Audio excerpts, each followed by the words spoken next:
अगला हमारा टॉपिक है horizontal motion of two bodies. इसमें बेसिकली दोनों बॉडीज का मोशन हॉरिजॉन्टल नहीं होता, एक बॉडी का मोशन हॉरिजॉन्टल होता है और एक बॉडी का मोशन वर्टिकल होता है।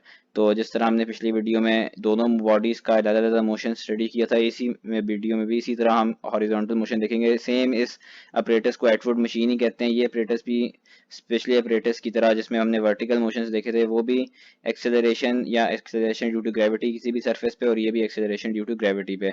तो इसमें हम इसकी टेंशन, एक्सेलरेशन और इसकी हम जो है ये दो चीज़ें फाइंड करेंगे। इसमें पहले हम बॉडी, ये जो हमारे पास हॉरिजॉन्टल मोशन जिस बॉडी का यहाँ पे होगा, यहाँ पे इस बॉडी को हम अब यहाँ पे क्योंकि W2 का नाम दिया गया है, हम इसको मैस M1 कह देते हैं और इसको मैस M2 कह देते हैं।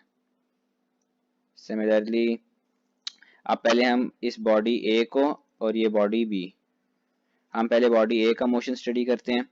इस केस में क्योंकि और ये बॉडी ए जो है इसके ऊपर हॉरिजॉन्टल मोशन है, तो इसकी जो वेट होगा वो डाउनवर्ड्स एक्ट करेगा। सिमिलरली इस वेट का एक रिएक्शन होगा अपवर्ड्स। ठीक है, तो इस सिचुएशन में जो रिएक्शन फोर्स होगी और जो उसका वेट होगा वो आपस में कैंसिल हो जाएंगे।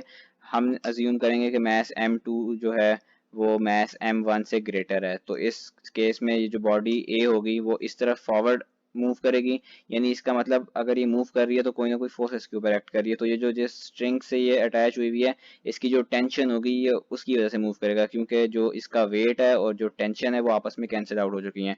तो जो नेट फोर्स इसके ऊपर लग रही होगी बॉडी ए के ऊपर, नेट फोर्स ऑन बॉडी ए जो होगी वो सिर्फ इसकी टेंशन की वजह से होगी।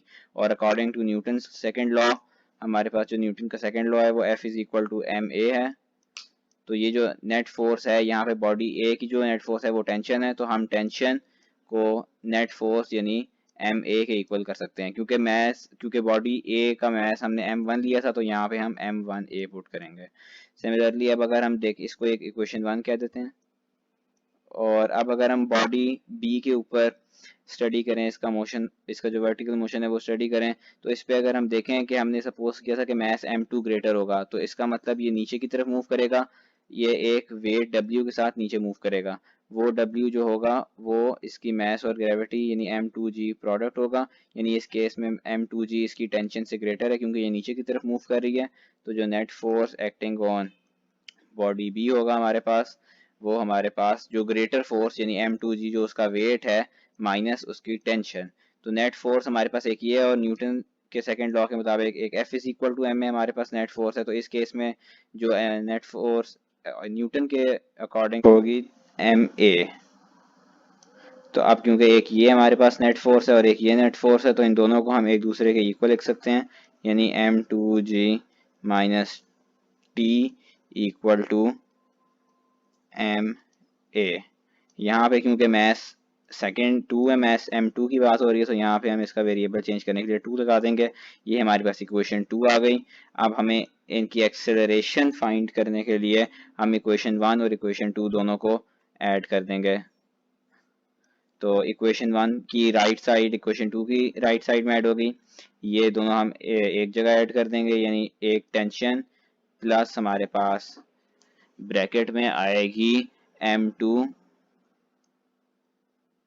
माइनस टी, एक ये होगी इक्वल टू M2A प्लस हमारे पास इसी की ये वाली साइड इक्वेशन 1 की लेफ्ट साइड होगी, वो होगी M1A tension plus M2G minus T equal to, अब इस पूरे में से हम एक्सेलरेशन कॉमन ले सकते हैं क्योंकि एक्सेलरेशन थ्रू आउट सेम रहेगी। एक्सेलरेशन कॉमन आ गई, पॉजिटिव टेंशन नेगेटिव टेंशन से कैंसिल हो गया, हमारे पास M2G इधर आ गया, M2 प्लस M1 हमारे पास मल्टीप्लाई और एक्सेलरेशन से और इक्वल टू की अपोजिट साइड पे आके ये डिवाइड हो जाएंगे, M2 plus M1 equal to acceleration. ये हमारे पास एक्सेलरेशन आ गई। सिमिलरली अब अगर हमें इसकी ग्रेविटेशनल एक्सेलरेशन फाइंड करनी होगी जो कि g है, तो हम इस g को इस साइड पर रहने देंगे, जबकि बाकी सारी इक्वेशन हम उस राइट साइड पे ले जाएंगे। तो यहाँ पे g हमारे पास आएगी M2 plus M1 divided by m2 into A acceleration. तो अब अगर हमें टेंशन फाइंड करनी हो इसकी, यानी ये जो दो बॉडीज हमारे पास, अगर इस फिगर में हम देखें, दो बॉडीज हमारे पास जिस स्ट्रिंग से अटैच्ड हैं, इस स्ट्रिंग में जो टेंशन होगी वो अगर हमें फाइंड करनी हो तो उसका तरीका क्या होगा। तो अब ये जो हमने सेकेंड इक्वेशन बनाई थी, सॉरी फर्स्ट इक्वेशन बनाई थी हमने, फर्स्ट इक्वेशन हमने जो बनाई थी जिसमें हमने सिर्फ एक उसकी बॉडी ए की tension is equal to m1 A रखी थी, इसमें जो एक्सेलरेशन थी वो जो हमने यहाँ पे ऑब्टेन्ड रिजल्ट हमने निकाला, इसको कह देते हैं हम इक्वेशन 3।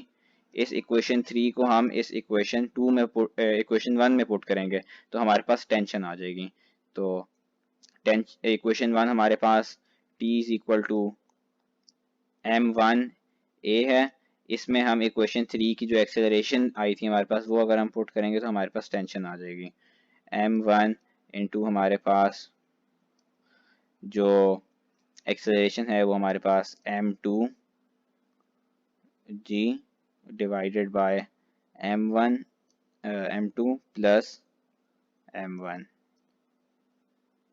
तो टेंशन हमारे पास आ जाएगी, tension t is equal to m1 into m2 divided by m2 plus m1 into G. तो ये हमारे पास टेंशन का रिजल्ट होगा।